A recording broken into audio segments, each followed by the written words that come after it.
Sexual harassment case studies.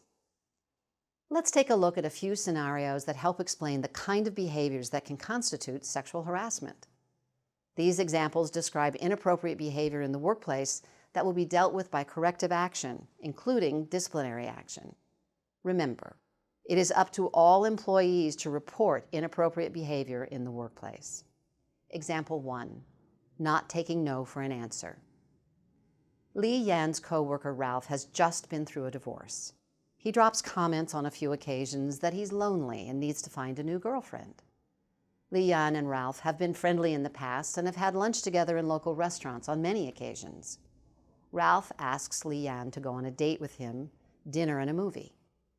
Li Yan likes Ralph and agrees to go out with him.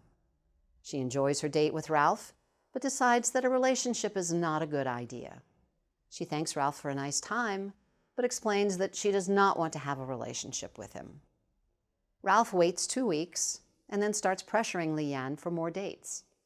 She refuses, but Ralph does not stop. He keeps asking her to go out with him. Question 1.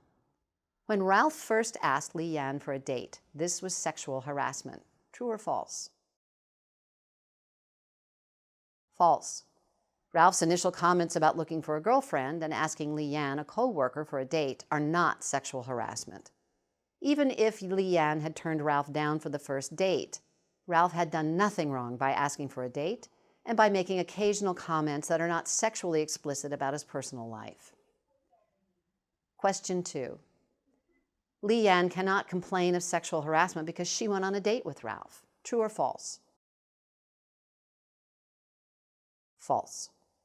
Being friendly, going on a date, or even having a prior relationship with a coworker does not mean that a coworker has a right to behave as Ralph did toward Li Yan.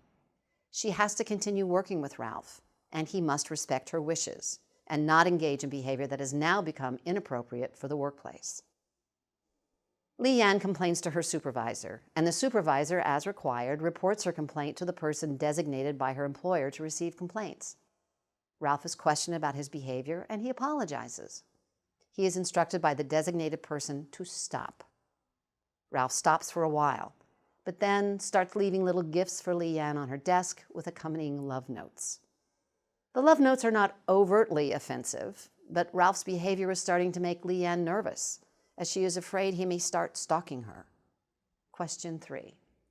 Ralph's subsequent behavior with gifts and love notes is not sexual harassment, because he's stopped asking Li Yan for dates as instructed. He's just being nice to Li Yan because he likes her. True or false? False. Li Yan should report Ralph's behavior. She was entitled to have effective assistance in getting Ralph to stop his inappropriate workplace behavior. Because Ralph has returned to pestering Li Yan after being told to stop, he could be subject to serious disciplinary action for his behavior. Example 2, the boss with a bad attitude. Sharon transfers to a new location with her employer. Her new supervisor, Paul, is friendly and helps her get familiar with her new job duties. After a few days, when no one else is around, Paul comes over to Sharon's work area to chat. Paul talks about what he did last night, which was to go to a strip club.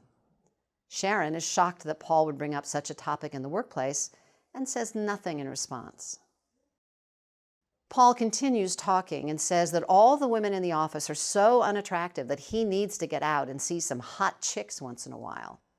He tells Sharon he's glad she joined the staff because, unlike the others, she is easy on the eyes. Sharon feels very offended and demeaned that she and the other women in her workplace are being evaluated on their looks by their supervisor. Question 1. Because Paul did not tell Sharon that she is unattractive, he has not harassed her. True or false? False. Paul has made sexually explicit statements to Sharon, which are derogatory and demeaning to Sharon and her female co-workers. It does not matter that Paul supposedly paid Sharon a compliment. The discussion is still highly offensive to Sharon, as it would be to most reasonable persons in her situation. Question 2. By bringing up his visit to the strip club, Paul is engaging in inappropriate workplace behavior. True or false? True. Simply bringing up the visit to the strip club is inappropriate in the workplace, especially by a supervisor, and it would be appropriate for Sharon to report this conduct. A one-time comment about going to a strip club is behavior that Paul would be told to stop, even though it probably would not rise to the level of unlawful harassment, unless it was repeated on multiple occasions. Question 3. Paul should be instructed to stop making these types of comments, but this is not a serious matter. True or false? False. Paul's comments about the female employees are a serious matter and show his contempt for women in the workplace. Paul is required to model appropriate behavior and must not exhibit contempt for employees on the basis of sex or any protected characteristic. Sharon should not have to continue to work for someone she knows harbors such contempt for women, nor should the other employees have to work for such a supervisor. Management should be aware of this, even if the other employees are not, and Paul should be disciplined and most likely removed from his current position. Example 3. No job for a woman. Carla works as a licensed heavy equipment operator. Some of her male co-workers think it's fun to tease her. Carla often hears comments like, "Watch out, here she comes, that crazy woman driver," in a joking manner. Also, someone keeps putting a handmade sign on the only porta potty at the worksite that says, "Men only." Question 1. Women in traditionally male jobs should expect teasing and should not take the joking comments too seriously. True or false? False. Whether Carla is being harassed depends in part on Carla's opinion of the situation. That is, whether she finds the behavior offensive. However, if at any point Carla does feel harassed, she is entitled to complain of the behavior and have it stopped, regardless of whether and for how long she has endured the behavior without complaint. Carla can always say when enough is enough. Question 2. Carla cannot complain because the site supervisor sometimes joins in with the joking behavior, so she has nowhere to go. True or false? False. Carla can still complain to the supervisor, who is then on notice that behavior bothers Carla and must be stopped. The supervisor's failure to take Carla's complaint seriously constitutes serious misconduct on his or her part. Carla can also complain directly to the person designated by her employer to receive complaints, either instead of going to the supervisor or after doing so. The employer is responsible for ensuring that all employees are aware of its anti-harassment policies and procedures. Some of Carla's other co-workers are strongly opposed to her presence in the traditionally all-male profession. These co-workers have sometimes said things to her like, "You're taking a job away from a man who deserves it. You should be home with your kids. And what kind of a mother are you?" Also, someone scratched the word bitch on Carla's toolbox. Question 3. These behaviors, while rude, are not sexual harassment because they are not sexual in nature. True or false? Behaviors are directed at her because she is a woman and appear to be intended to intimidate her and cause her to quit her job. While not sexual in nature, this harassment is because of her sex and will create a hostile work environment if it is sufficiently severe or frequent. Carla complains about the jokes and other behaviors. An investigation is conducted. It cannot be determined who defaced Carla's toolbox. Her co-workers are told to stop their behavior or face disciplinary charges. The supervisor speaks with Carla and tells her to come to him immediately if she has any further problems. Carla then finds that someone has urinated in her toolbox. Question 4. There is nothing Carla can do because she can't prove who vandalized her toolbox. True or false? False. Carla should speak to her supervisor immediately or contact any other person designated by her employer to receive complaints directly. Although the situation has become very difficult, it is the employer's responsibility to support Carla and seek a solution. An appropriate investigation must be promptly undertaken, and appropriate remedial action must follow. Example 4. Too close for comfort.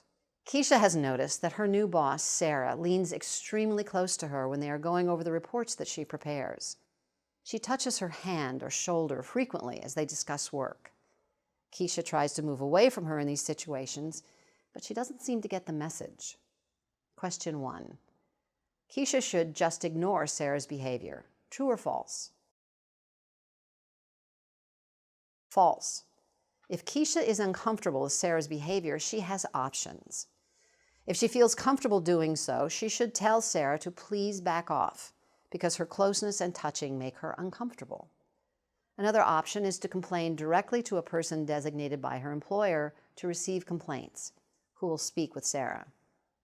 Although this may not be sufficiently severe or pervasive to create an unlawful harassment situation, unless it was repeated by Sarah after she's been told to stop, there is no reason for Keisha to be uncomfortable in the workplace. There is no valid reason for Sarah to engage in this behavior. Before Keisha gets around to complaining, Sarah brushes up against her back in the conference room before a meeting. She is now getting really annoyed, but still puts off doing anything about it. Later, Sarah traps Keisha in her office after they finish discussing work by standing between her and the door of the small office. Keisha doesn't know what to do, so she moves past her to get out. As she does so, Sarah runs her hand over Keisha's breast. Question 2. Sarah's brushing up against Keisha in the conference room could just be inadvertent and does not give Keisha any additional grounds to complain about Sarah. True or false? False. Sarah is now engaging in a pattern of escalating behavior. Given the pattern of her too close and touching behavior, it is unlikely that this was inadvertent. Even before being trapped in Sarah's office, Keisha should have reported all of the behaviors she had experienced that had made her uncomfortable. Question 3. Sarah touching Keisha's breast is inappropriate, but is probably not unlawful harassment because it only happened once. True or false? False. Any type of sexual touching is very serious and does not need to be repeated to constitute sexual harassment. Keisha should immediately report it without waiting for it to be repeated. Sarah can expect to receive formal discipline, including possible firing. Example 5, a distasteful trade. The following scenario will explain many aspects of quid pro quo sexual harassment. Tatiana is hoping for a promotion to a position that she knows will become vacant soon. She knows that her boss, David, will be involved in deciding who will be promoted. She tells David that she will be applying for the position and that she's very interested in receiving the promotion. David says, "We'll see." There will be a lot of others interested in the position. A week later, Tatiana and David travel together on business, including an overnight hotel stay. Over dinner, David tells Tatiana that he hopes he will be able to promote her because he has always really enjoyed working with her. He tells her that some other candidates look better on paper, but that she is the one he wants. He tells her that he can pull some strings to get her into the job, and Tatiana thanks David. Later, David suggests that they go to his hotel room for drinks and some relaxation. Tatiana declines his offer. Question 1. David's behavior could be harassment of Tatiana. True or false?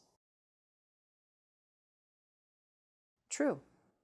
David's behavior as Tatiana's boss is inappropriate, and Tatiana should feel free to report the behavior if it made her uncomfortable. It is irrelevant that this behavior occurs away from the workplace. Their relationship is that of supervisor and supervisee, and all their interactions will tend to impact the workplace. David's behavior at this point may or may not constitute quid pro quo harassment. David has made no threat that if Tatiana refuses his advance, he will handle her promotion any differently. However, his offer to pull some strings, followed by a request that they go to his hotel room for drinks and relaxation, might be considered potentially coercive. Certainly, if David persists in his advances, even if he never makes or carries out any threat or promise about job benefits, this could create a hostile environment for Tatiana, for which the employer could be strictly liable because David is a management employee. After they return from the trip, Tatiana asks David if he knows when the job will be posted so that she can apply.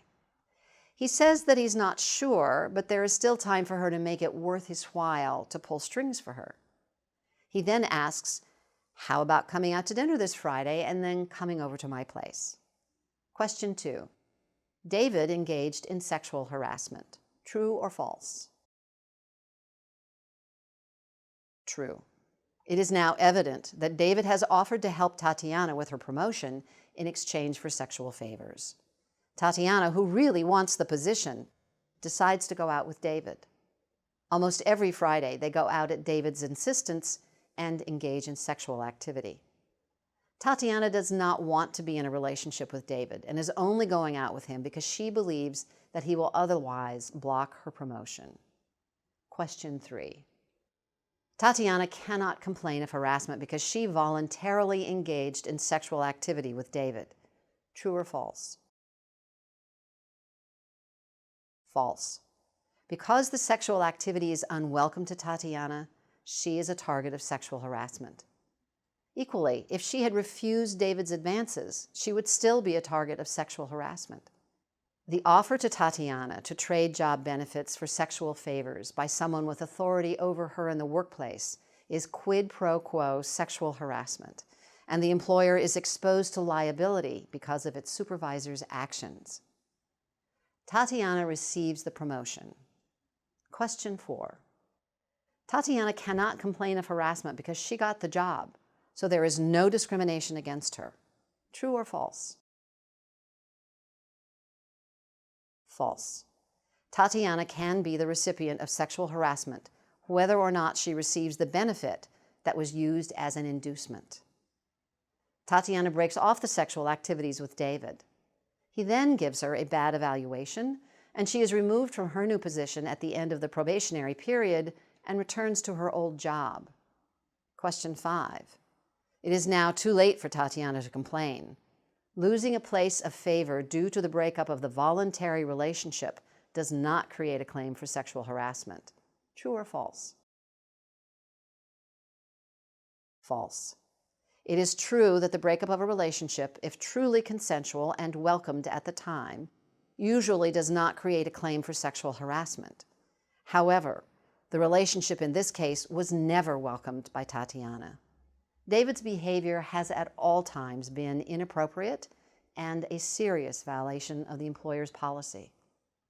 As the person who abused the power and authority of a management position, David has engaged in sexual harassment. Example 6. An issue about appearances. Leonard works as a clerk typist for a large employer. He likes to wear jewelry, and his attire frequently includes earrings and necklaces. His boss, Margaret, thinks it's weird that, as a man, Leonard wears jewelry and wants to be a clerical worker. She frequently makes sarcastic comments to him about his appearance and refers to him jokingly as her office boy. Leonard, who hopes to develop his career in the area of customer relations, applies for an open promotional position that would involve working in a front desk area where he would interact with the public. Margaret tells Leonard that if he wants that job, he had better look more normal, or else wait for a promotion to mailroom supervisor. Question 1. Leonard's boss is correct to tell him wearing jewelry is inappropriate for customer service positions. True or false? False. Leonard's jewelry is only an issue because Margaret considers it unusual for a man to wear such jewelry. Therefore, her comments to Leonard constitute sex stereotyping. Margaret also is suspicious that Leonard is gay, which she says she doesn't mind, but she thinks Leonard is secretive. She starts asking him questions about his private life, such as, "Are you married? Do you have a partner? Do you have kids?" Leonard tries to respond politely, no, to all her questions, but is becoming annoyed. Margaret starts gossiping with Leonard's co-workers about his supposed sexual orientation. Question 2. Leonard is the recipient of harassment on the basis of sex and sexual orientation. True or false? True. Leonard is harassed on the basis of sex because he is being harassed for failure to adhere to Margaret's sex stereotypes. Leonard is also harassed on the basis of his perceived sexual orientation. It does not matter whether or not Leonard is a gay man in order for him to have a claim for sexual orientation harassment. Leonard might also be considered a target of harassment on the basis of gender identity, which is a form of sex and/or disability discrimination prohibited by the human rights law. Leonard should report Margaret's conduct, which is clearly a violation of the sexual harassment policy, to a person designated by his employer to receive complaints, i.e. his employer's designee. Leonard decides that he is not going to get a fair chance at the promotion under these circumstances, and he complains to the employer's designee about Margaret's behavior. The designee does an investigation and tells Margaret that Leonard's jewelry is not in violation of any workplace rule, that she is to consider him for the position without regard for his gender, and that she must stop making harassment comments, asking Leonard intrusive questions, and gossiping about his personal life. Margaret stops her comments, questions, and gossiping, but she then recommends a woman be promoted to the open position. The woman promoted has much less experience than Leonard and lacks his 2-year degree in customer relations from a community college. Question 3. Leonard has likely been the target of discrimination on the basis of sex, sexual orientation, and/or retaliation. True or false? True. We don't know Margaret's reason for not recommending Leonard for the promotion, but it's not looking good for Margaret. It appears that she is either biased against Leonard for the same reasons she harassed him, or she is retaliating because he complained, or both. Leonard should speak further with the employer's designee, and the circumstances of the promotion should be investigated. If it is found that Margaret had abused her supervisory authority by failing to fairly consider Leonard for the promotion, she should be subject to disciplinary action. This scenario shows that sometimes more severe action is needed in response to harassment complaints in order to prevent discrimination in the future.